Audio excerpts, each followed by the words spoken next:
Good afternoon, everybody. Karl Newton here, doing a question and answer session for you guys. So, question number one. When do you walk away totally from a family member still using when I live drug free, or we could interpret that to be drink free or in recovery or whatever? Okay, it's an interesting question. Essentially, I'd always say that in our recoveries, we have to be selfish in as much as if there's somebody in your daily life, be it a friend or a family member, that is using and that's kind of inflicting with your recovery and it's a possible trigger for you seeing that usage, then I would always say safeguard yourself and put yourself out of that situation. And I'd also practice a code that with a family member, if they love you as a family member and respect you, they will appreciate that, and they will understand. And when they're in a better place themselves, or when you're strong enough, that connection won't be lost, and you'll be able to resume it at a time that's better for both of you. But essentially, yeah, I'd always say safeguard yourself more than anything, because your recovery is probably the most important thing in your day-to-day life, and you can't let anyone or any circumstance jeopardise that. Question number two. Can addiction be cured? Is there a cure point?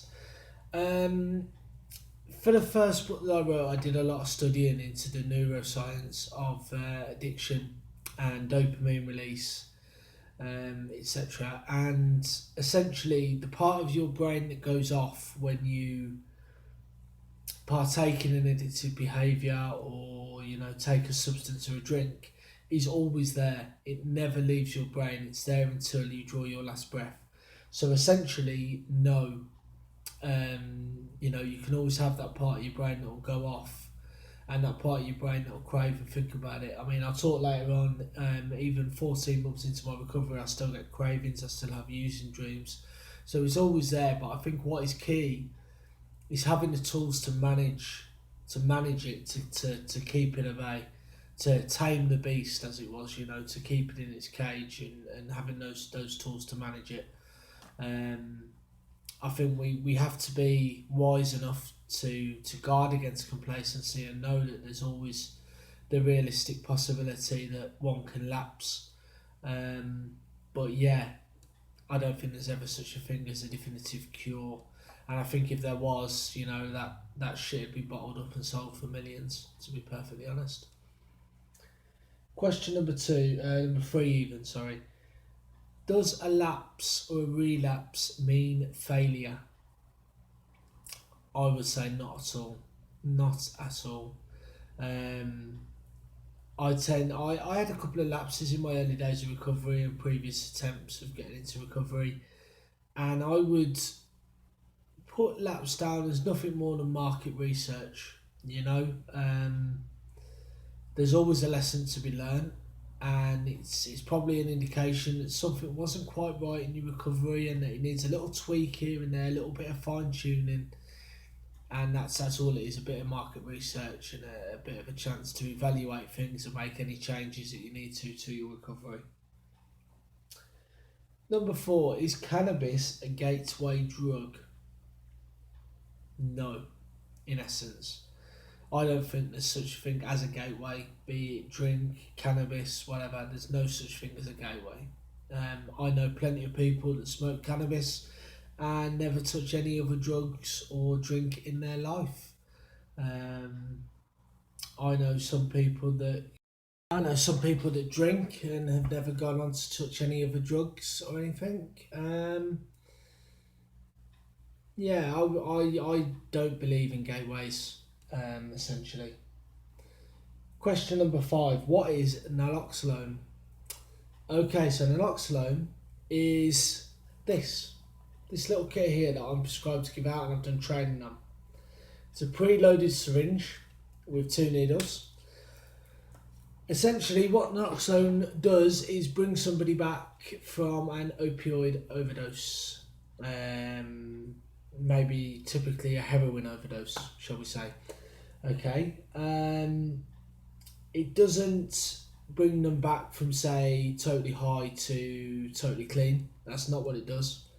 What it does is essentially opioid overdose works by shutting down all of your body systems, all the functions of your body. And it tells your heart to stop beating, cardio depression. And essentially what naloxone does is it gets into the system and it tells your heart to keep going, to keep running, it tells your lungs to keep going, stuff like that. And it gives you about a 20-minute window within which you'll have the patient in a safety position, and you'll make sure their airways are clean and stuff like that, and that will give enough time for paramedics to arrive and administer the proper treatment. So it's a lifesaver in essence, and I very much argue in the new book that if there was something that could bring somebody back from, say, a cardiac arrest, or like an epilepsy-induced seizure or something like that, with one injection, it would be declared a miracle of modern medicine, whereas naloxone is still very much stigmatised and unknown about and uncarried. And there's a lot of stigma that I write about in the book around the law enforcement around drug overdose, and that we need to practice a system of treatment first, questions later, so there's a lot of that in the book. Number 6, how do I maintain my recovery? Day to day, moment to moment, breath by breath. Essentially I wake up and I do all I can to get to bed that night without having a drink. And then I sleep, then I wake up and I do the same again.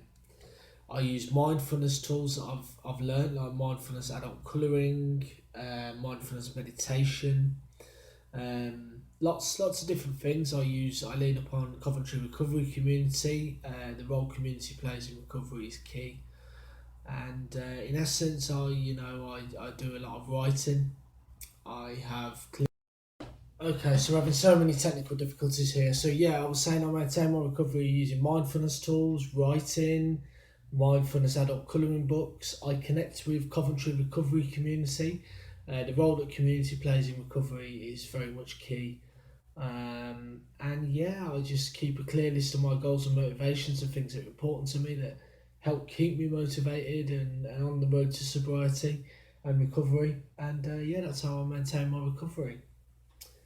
Question number 7. What is the first book Get That Monkey Off My Back? It's a few different things really. It's my first book, essentially.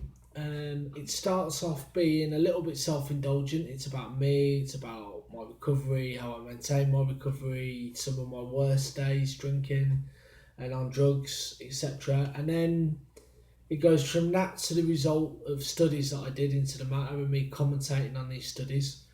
And then there's a little bit of self-help in there for others. There's a little bit of humour, there's a little bit of poetry, there's a photo challenge, there's all sorts. It's an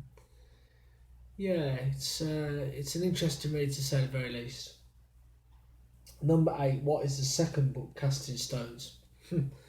Casting Stones is the book I've just released. Both the books can be found on Amazon by searching Karl Newton, by the way, and there's probably links all over my page and stuff like that.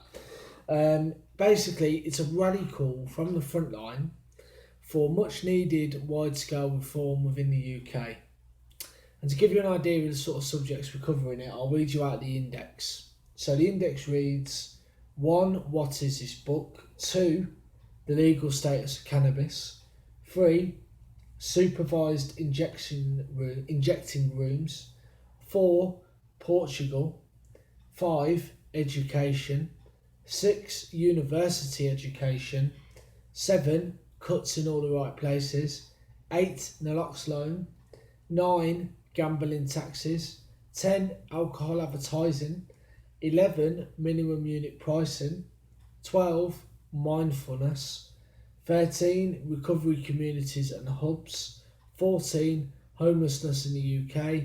And 15. New drink driving prevention invention. Essentially, the book's full of facts and stats, opinion, debate, arguments, Essentially, it's me jotting down my thoughts and drawing you into debate and thoughts and stuff like that. Partly as a result of my blog, which is karlsrecoveryblog.blogspot.co.uk, and I'm on Twitter as well, KWN1804, and there's a Facebook page, Karl Newton Addiction. And number 9, the final question, using your dreams.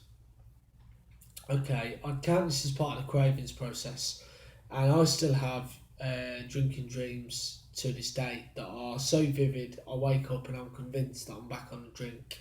The only thing missing is a hangover. I had two only a number of nights ago, 1 or 2 nights ago, and I could taste the alcohol I was pouring down my neck in these dreams. I've done a lot of studying into using dreams, and I don't quite know why they happen. And I guess again, if we had the answer, that shit would be bottled up and it'd make millions. But one interesting idea I stumbled across was a notion that my recovery is that strong in my conscious mind while I'm awake that the only way cravings can make their way into my mind and portray themselves within my mind is in my unconscious state of sleep. So it's a good sign that my recovery is that strong that that's the only way it has in, essentially. So yeah, hopefully you've enjoyed this little question and answer session, and I'll speak to you soon. Adios.